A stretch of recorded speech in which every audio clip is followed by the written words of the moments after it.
नमस्कार मित्रांनो, रामकृष्ण हरी. भूतकाळात झालेल्या चुका मान्य करणं हीच खरी बदलाची सुरुवात असते. आपल्या आयुष्यात कधी ना कधी आपण चुकतोच, कधी जाणून बुजून तर कधी नकळत. पण त्या चुका लपवणं किंवा त्यांचं समर्थन करणं हे आपल्याला आतून कमकुवत करतं. संत तुकाराम महाराज या अभंगातून एक खूप मोठा आणि वास्तव संदेश देतात. ज्या चुका झाल्या त्यांची क्षमा मागा आणि पुढे त्या पुन्हा होणार नाहीत याची सीमा ठरवा. आजकाल लोक दुसऱ्यांना उपदेश देतात, पण स्वतःच्या आयुष्यात मात्र त्याचा अंमल करत नाहीत. त्यामुळे शब्द आणि कृती यांच्यात अंतर वाढतं. खरा माणूस तोच जो स्वतःच्या मनाला साक्षी ठेवतो आणि स्वतःलाच वचन देतो की आता मी बदलणार. ही शिकवण आपल्याला सांगते की स्वतःशी प्रामाणिक राहणं आणि स्वतःच्या चुका स्वीकारणं हेच खऱ्या प्रगतीचं पाऊल आहे. अभंग क्रमांक 281. मागे नेणपणे घडले ते क्षमा, आता देतू सीमा करुनिया. 1. परनारीचे जया घडले गमन, दावितो वदन जननरित. ध्रुव. उपदेशावरील मन नाही हाती, तो आम्हा पुढती पाहू नये. 2. तुका म्हणे साक्षी असून द्यावे मन, घातली ते आण पाळावया. 3. मागे नेणपणे घडले ते क्षमा, आता देतो सीमा करोनिया. चूक झाली तर ती मान्य करा, पण पुन्हा ती चूक होणार नाही याची मर्यादा स्वतःला घाला.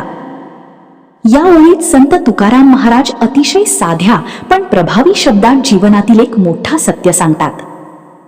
मागे नेणपणे घडले ते क्षमा म्हणजेच अज्ञानातून, नकळत किंवा परिस्थितीमुळे आपल्या हातून काही चुका झाल्या असतील तर त्यांची मनापासून कबुली देऊन क्षमा मागावी. कारण चूक मान्य करणं हे कमजोरीचं नव्हे तर धैर्याचं लक्षण आहे. जो माणूस स्वतःच्या चुका स्वीकारतो तोच खऱ्या अर्थाने सुधारण्याच्या मार्गावर असतो.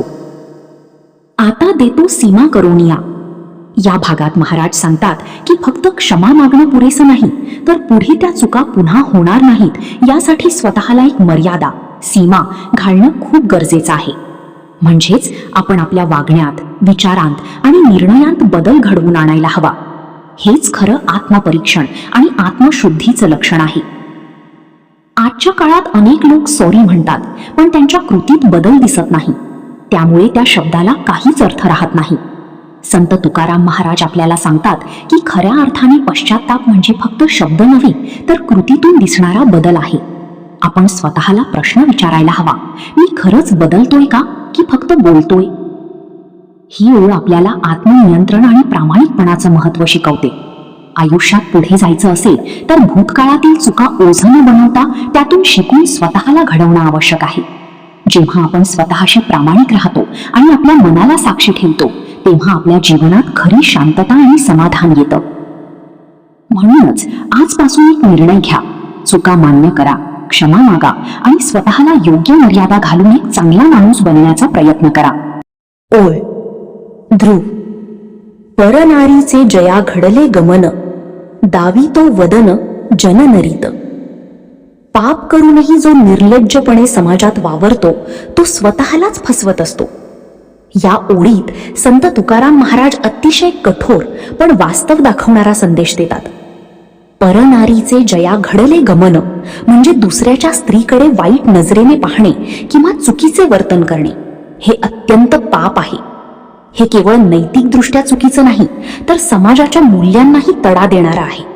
अशा कृतींमुळे नात्यांमध्ये विश्वास नष्ट होतो आणि माणूस आपल्या चारित्र्याचा नाश करून घेतो.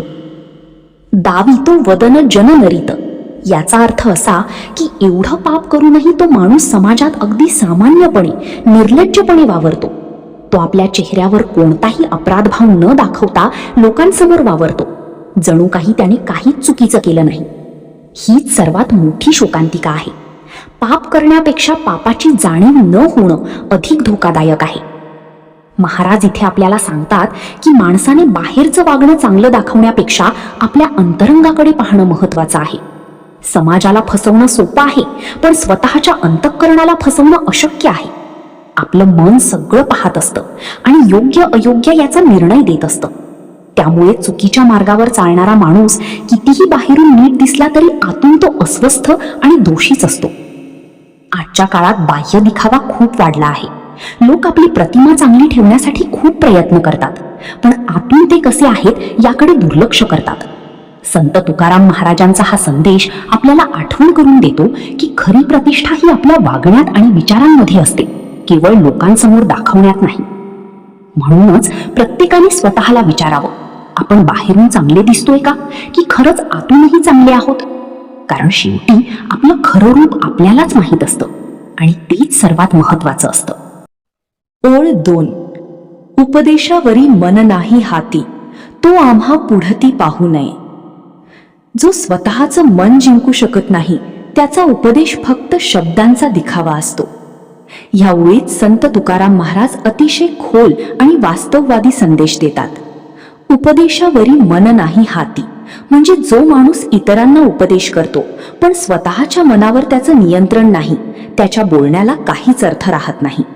तो फक्त शब्दांचा खेळ करत असतो, पण त्याच्या कृतींमध्ये त्या शब्दांचं प्रतिबिंब दिसत नाही.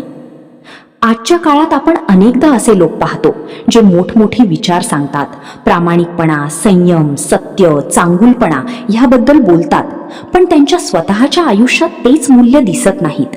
ते इतरांना शिकवतात पण स्वतः मात्र त्या मार्गावर चालत नाहीत. अशा लोकांचा उपदेश हा केवळ दिखावा ठरतो. तो आम्हा पुढती पाहू नये या वाक्यात महाराज सांगतात की अशा व्यक्तींपासून दूर राहिलं पाहिजे, कारण त्यांचं बोलणं ऐकून आपणही गोंधळात पडू शकतो. जो स्वतःच आपल्या मनावर ताबा ठेवू शकत नाही, तो इतरांना योग्य मार्ग कसा दाखवू शकतो? खरा मार्गदर्शक तोच असतो जो स्वतःच्या जीवनात ते मूल्य जगतो. महाराज आपल्याला इथे एक महत्वाचा धडा देतात. उपदेश देण्यापेक्षा आचरण अधिक महत्वाचं आहे. माणसाने आधी स्वतःला सुधारावं, आपल्या मनावर नियंत्रण ठेवावं आणि मगच इतरांना काही सांगावं, कारण कृती ही शब्दांपेक्षा जास्त प्रभावी असते. आपणही अनेकदा इतरांना सल्ला देतो पण स्वतःच्या चुका दुर्लक्षित करतो. हा मानवी स्वभाव आहे, पण त्यावर काम करणं गरजेचं आहे. जर आपण स्वतःचं मन जिंकू शकलो तर आपले शब्द आपोआप प्रभावी होतील. शेवटी संत तुकाराम महाराज आपल्याला सांगतात, खरं मोठेपण बोलण्यात नाही तर जगण्यात आहे. म्हणूनच आपण काय बोलतो ह्यापेक्षा आपण कसं जगतो हेच आपल्या व्यक्तिमत्वाचं खरं मोजमाप असतं. शिकवण.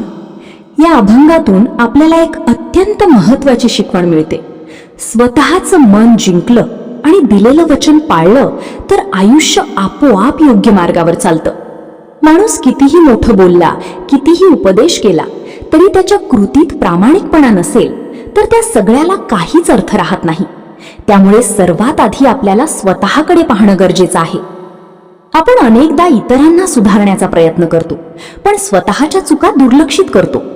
संत तुकाराम महाराज आपल्याला सांगतात की स्वतःचं मन साक्षी ठेवा आणि प्रत्येक कृती प्रामाणिकपणे करा, कारण आपल्या अंतःकरणाला सगळं माहीत असतं. ती कधीही खोटं बोलत नाही. जीवनात विश्वास खूप महत्वाचा असतो आणि तो टिकवण्यासाठी आपल्याला दिलेलं वचन पाळणं आवश्यक आहे. जेव्हा आपण आपल्या शब्दाला किंमत देतो तेव्हा लोकांचा आपल्यावर विश्वास वाढतो आणि आपलं व्यक्तिमत्व अधिक मजबूत होतं. जगाला दाखवण्यासाठी नव्हे तर स्वतःच्या मनाला समाधानी ठेवण्यासाठी जगा, कारण शांत आणि स्वच्छ मनापेक्षा मोठं सुख या जगात नाही. अशाच छान विचारांसाठी ज्ञानाचे शिबिरला लाईक, शेअर आणि सबस्क्राईब नक्की करा. धन्यवाद. रामकृष्ण हरी.